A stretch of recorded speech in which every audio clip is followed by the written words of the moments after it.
So, good afternoon, students. I feel that you have understood the story of the Tiger King. Really, it's very interesting. Now, today we will conclude the story.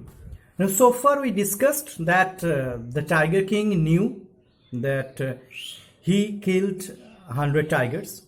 Only we, the readers, and few of his hunters knew that really the Tiger King actually killed 99 tigers.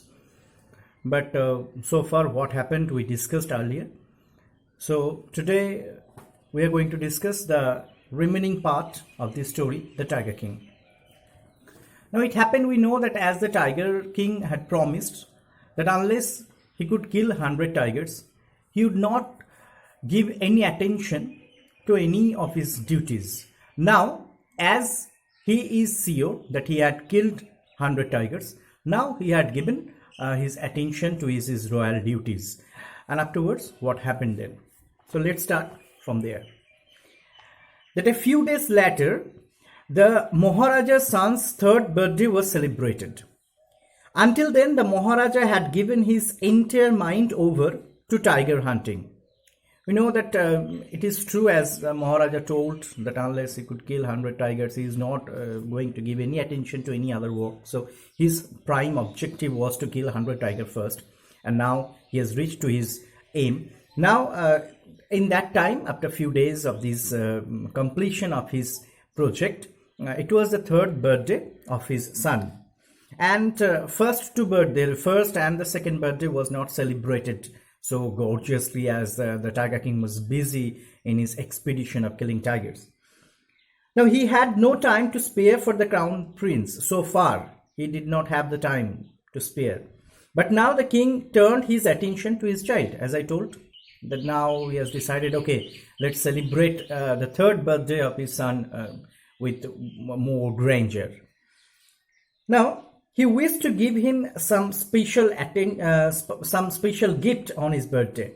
He went to the shopping center in Pratibandhapuram and searched every shop. The Tiger King decided that he would himself buy a gift for his son, because this is the first time he is going to give a gift on the birthday of his son.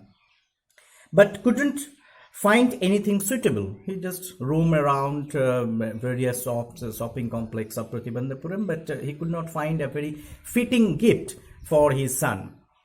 Finally, he spotted a wooden tiger in a toy shop and decided it was the perfect gift. You know that there might be a great weakness towards tigers. So ultimately, Tiger King spotted, means he found, a noticed a wooden tiger in one of the toy shops in Pratibandhapuram, and he thought that must be the suitable, that must be the perfect gift to give to his son on his third birthday. The wooden tiger cost only 2 annas and a quarter, very less amount. But the shopkeeper knew that if he quoted such a low price to the Maharaja, he would be punished under the rules of the emergency. So when the king asked for the price, the shopkeeper thought that if he would tell so less a price to the Maharaja, he might be punished, that Maharaja might ask him whether emergency was going on. He will just, it's a low price of this toy. So he said, "Your Majesty, this is an extremely rare example of craftsmanship, a bargain at 300 rupees. You see, the real price was 2 annas and a quarter, but the shopkeeper, how many folds he had increased the price, and the shopkeeper told to the Tiger King that it was 300 rupees. Very good. Let this be your offering to the crown prince on his birthday," said the king, and took it away with him. So Tiger King was also something like this. He told the shopkeeper that, okay, let it be your gift from your end, let it be the gift from your end to the crown prince, and without giving any price of that wooden tiger, the king had taken the tiger with him. On the day, father and son played with the tiny little wooden tiger. This is the birthday of his son. So throughout the day, the Tiger King with his son, with the crown prince, he played throughout the day with the wooden tiger. It had been carved by an unskilled carpenter. what the shopkeeper demanded, that it was an extreme, it was an, you know, it was an extremely rare examples of craftsmanship. Actually, it was just the opposite. Why? Because it had been carved by an unskilled carpenter. It was not skilled, it was not carved properly. Its surface was rough, tiny slivers of wood stood up like quills all over. And it was made by a unskilled carpenter. So on the back of the wooden tiger, there was quills. Okay, there was quills, just like the nails all over the body of the wooden tiger. One of those slivers pierced the Maharaja's right hand. Now, slivers means very tiny piece of wood, very tiny piece. So when the king was playing with the wooden tiger with his son, actually one of such tiny piece of wood had pierced into his right hand. He pulled it out with his left hand and continued to play with the prince. And this is very usual. It may happen. A very little piece of wood, it has pierced into his, it has pricked into his right hand. So the Tiger King did not bother about it. This is very usual. And he had taken it out with his left hand. The next day, infection flared in Maharaja's right hand. But that tiny wooden piece of wood, that had picked in Maharaja's right hand, from these, infection spread in Maharaja's right hand. In 4 days, it developed into a spirating sore which spread all over the arm. Now, though it was very little piece of wood, it has pricked into Maharaja's right hand, but in 4 days, the total hand was infected. The right hand was infected, spirating as if it's become rotten, and sore was there. Means pus was coming out. Yes, as if pus was coming out from this sore, from this injured hand of Maharaja. 3 famous surgeons were brought in from Madras as he was king. So 3 famous surgeons were taken from Madras for the treatment of the king.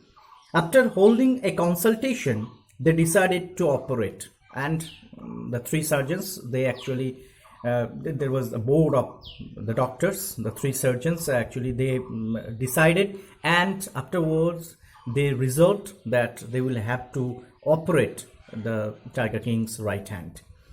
The operation took place, and as per their decision, the operation took place. They operated the right hand of the Tiger King. The 3 surgeons who performed it came out of the theater and announced. So after the operation, the 3 surgeons, the 3 doctors, they came out from the operation theater and they announced, the operation was successful. The Maharaja is dead. Now this is very ironical. If Maharaja was dead, how the operation could be successful? As if, I'm coming to it, that last line, in this manner, the 100 tiger took its final revenge upon the Tiger King. So in this way, the Tiger King met his demise. The Tiger King died. Though it was true, just remember the astrologer's foretelling, that the astrologer told that it might be killed 99 tigers. You might be killed 99 tigers. Yes, we know the Tiger King was able to kill 99 tigers. And the astrologer also told you must be aware of the 100 tiger. And it is true, the wooden tiger was the 100 tiger. And yes, it was not clear whether it would be a 100 tiger, whether it would be a wooden tiger or whether it would be a live tiger. But it was a tiger. And from that tiger, actually, the king died. Now, what I am telling, that the operation was successful, but the Maharaja is dead. I told that that the story is pregnant with irony. And here this is ironical, as if our narrator wants to say that such a tiger, such a king to a country, if the king is dead, then probably it should be the better news for the state. Because for a long 10 years or more than this, for 15 years, probably for 15 years, the king only actually chased the tiger and killed just to fulfill his promise. And for this 15 years, he did not carry out his duty to be a king. He did not look after at all to the subjects, to the people, to the common people living in Pratibandhapuram. So if such is the king, then probably when the king is died, probably it's really a successful matter for the whole state. And this has been stated, yes, last line stated that in such a way the 100 tiger finally taken the revenge upon the tiger king. Yes, it is true. The astrologer told you must be aware of the 100 tiger, and yes, we know that wooden tiger was the 100 tiger. Yes, it's true that it's not a live tiger, but in the end, it is tiger, and the king was died from that wooden tiger. So that's the end of this story. I feel you have understood. So let me tell you a few questions, as we always do after completion of the chapter. We just always try to discuss about few questions. It might be important. You may take down few questions. You may just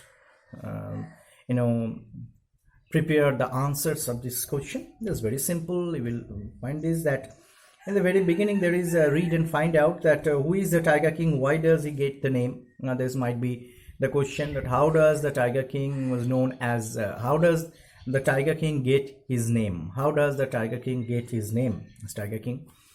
Next, what unprecedented occasion has occurred when the astrologer came to foretell about the crown prince. We will have to write the answer about that, the 10 days baby asked question to the astrologer or something. Next, what the astrologer foretold about the tiger king. What the astrologer foretold about the tiger king. Next, how the crown prince, means the tiger king, how he was brought up. That we know that he was, here it is, that the boy drank milk from milk of an English cow. He just brought by an English nanny, tutored in English by an Englishman, saw English movies and all this. Next, how did the astrologer challenge the tiger king? How did the astrologer challenge the tiger king? Just the answers would be like these, that when after killing the first beast, the king called the astrologer, and the astrologer told that if he would be able to kill 100 tigers, then he would burn all his books of astrology, he would cut off the tar, and he would be an insurance agent. It's a very important question. Next, this is another important question. How did the tiger king retain his kingdom? How did the tiger king retain his kingdom? Here we know that his existence of his kingdom was in danger, because when the high-ranking British officer was very angry when the tiger king refused permission for killing tiger in Pratibandhapuram, and how did he manage to retain his kingdom? Next, why did the tiger king decide to marry? Yes, why did the tiger king decide to marry? This is another important question. Next question, it might be that why did the tiger king want to double the tax of the hillside village? Why did the tiger king want to double the tax of the hillside village? We know the answer, that when tiger king actually went to kill the 100 tiger, and he stayed there near the village in his tent, but for many days he did not find the tiger, and the tiger king became very angry, and he decided to double the tax of these villagers who had given this news of approaching a tiger in this area. This is and ultimately, how did the tiger king meet his end? This is an important question. How did the tiger king meet his end? And a few questions that there in your chapter also, that the story is a satire on the conceit of those in power. How does the author employ the literary device of dramatic irony in the story? I told the story is filled with irony, so the question may come on this topic, how irony over there, and then all these. So these are the important question. Apart from these, few other questions also there. So I feel that when we will meet, we will discuss about more, and I feel that you have understood the Tiger King. If you have any questions, You may send these questions, and whenever it will come to me, I will try to answer your question. So till then, I feel that you have understood. This is one of the interesting stories that I have been telling it from the beginning of the story. That is the last part of Tiger King. So we have completed this chapter also. In our next class, we will start chapter number 3, journey to the end of the earth. Till then, goodbye. Stay home. Stay safe.